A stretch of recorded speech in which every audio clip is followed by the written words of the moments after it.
guys, and welcome back ulit sa ating channel po. Today's video, Honda Wave 100 ay nagkaroon ng problema sa kanyang makina. Sabi nyo na guys, ito ay biglang nag-iingay na, no? So yun natin guys, susi para marinig nyo ang tunog ng kanyang makina. Meron siya. Let's go!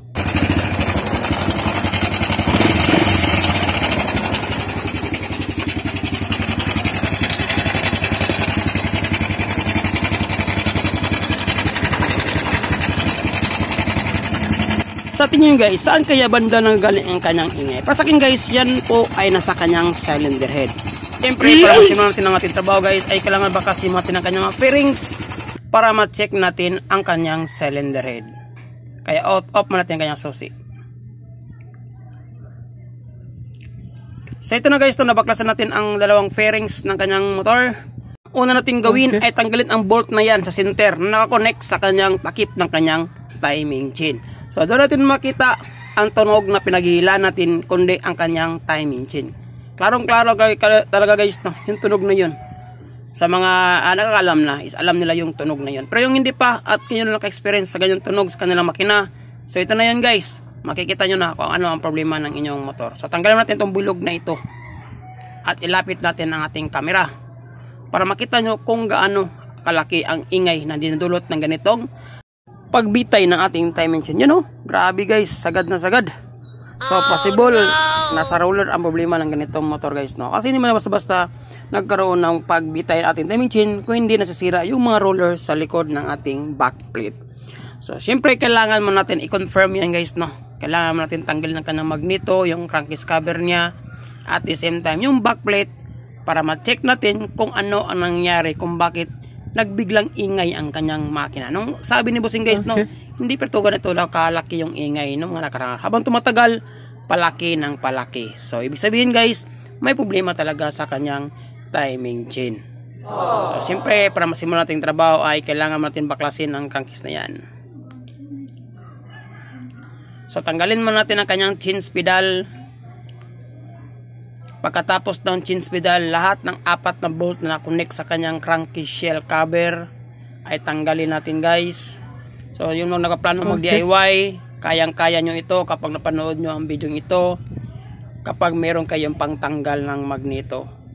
So pag matanggal na natin yung crankcase shell cover guys, ang next na natin tanggalin is yung kanyang magneto syempre. So kung meron kayong impact wrench, kahit wala kayong pang electric impact wrench, pneumatic, yung hangin, so kahit impact wrench lang ay sapat na. So yung mga nakaplanong mag-DIY sa kanilang bahay, at least makita nyo kung ano ang problema ng inyong motor, meron siya. Okay. Yun, natanggal natin ang kanyang crankcase cover. Nakikita natin ang kanyang magneto.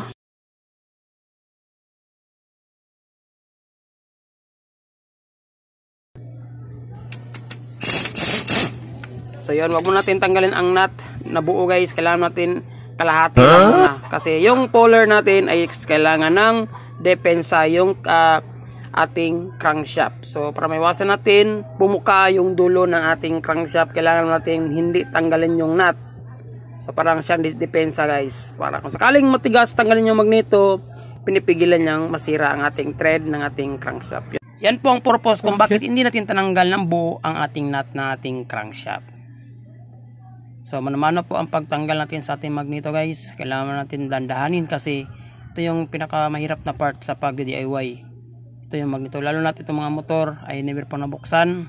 O kung nabuksan man is hindi mahirapan. Pero once na first time pa lang nabuksan, dito tayo makikaroon ng problema. So kailangan natin siyang pukpukin ng kaunti yung axle na yan para magkaroon ng kaunting vibration sa ating magneto. Tapos gamit tayo ng adjustable wrench para sa ating puller pang depensa. Para hindi tayo mahirapan kalasin ang kanyang magneto. So yan po ang pipigil ng ating puller guys para hindi siya gagalaw. At yung sa sentro ng axle yan naman matutulak ng ating magneto. So kailangan pupukpukin natin ng kaunti. Tapos kapag pinukpok natin ng kaunti, malaking tulong na yan sa pagkaroon ng vibration sa loob ng ating magneto. Saka pupukpukin natin yung 16-17 na back wrench natin ng bigla. Yun. So yun, diba? Okay, buenas tayo at natanggal ang ating puller na hindi tayo nahihirapan guys. So kapag matanggalan natin ang kanyang puller, next tanggalin natin buo ang kanyang nut. So see, di ba? nadipinsahan natin masisira ang kanyang thread. So, yung mag-DIY, alam nyo na mga discarding malupitan natin guys. So, kailangan natanggalin mo natin ang kanyang washer muna. Tapos, ang buong magneto. Sa part nito guys, no, sa Honda Wave 100 ay unahin natin tanggalin ang kanyang stopper. So, yun po ang stopper ng sprocket na hindi siya atras abante. Kasi may oil seal yan sa likuran. Next, ang kanyang circlip. Yung lock na ating starter motor. Starter sprocket na maliit na connect sa ating starter motor.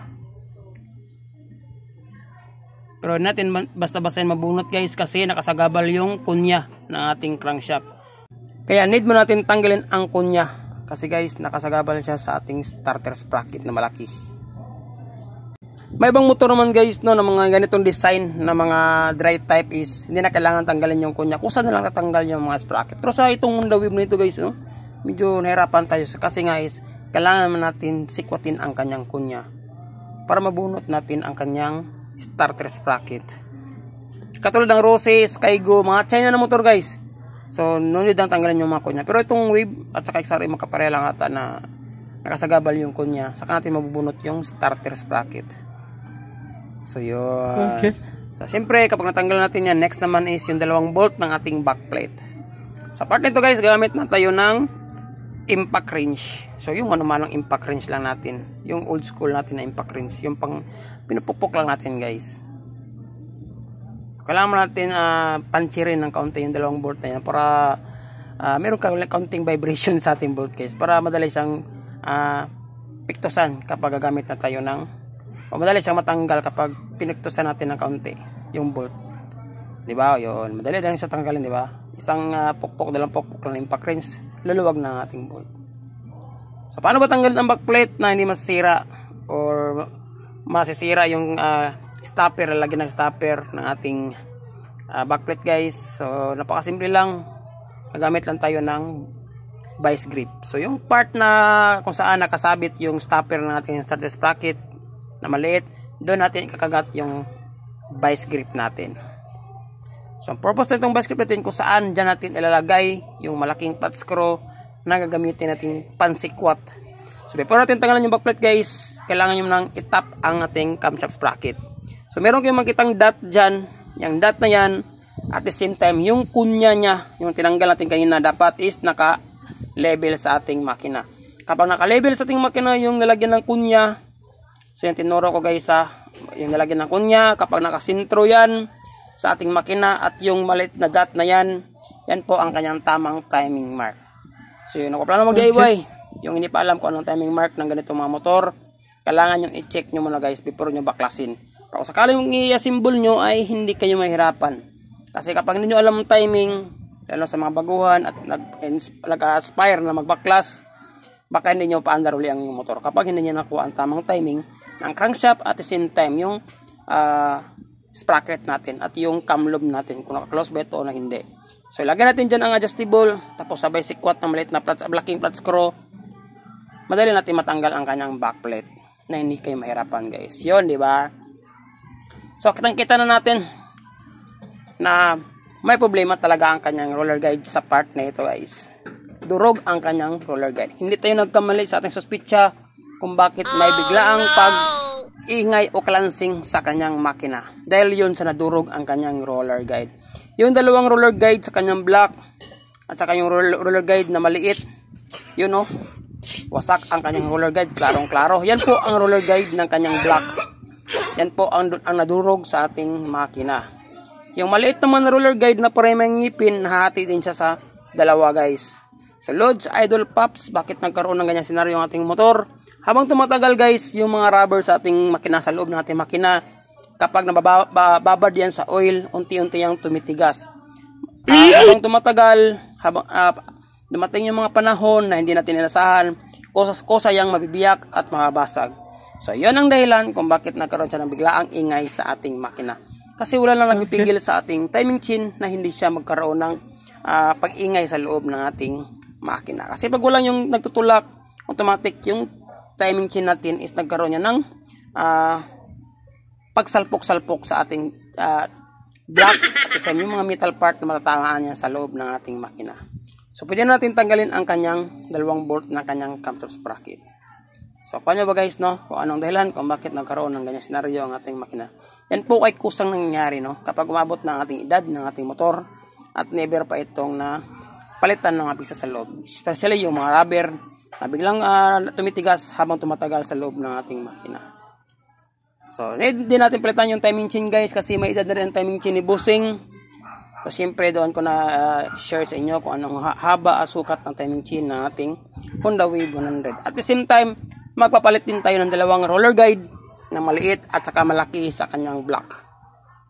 So, pati timing chain, papalitan na din natin para sureball talaga tayo na wala na tayong isipin pang problema kung sakaling mag-iingay naman uli ang kanyang motor.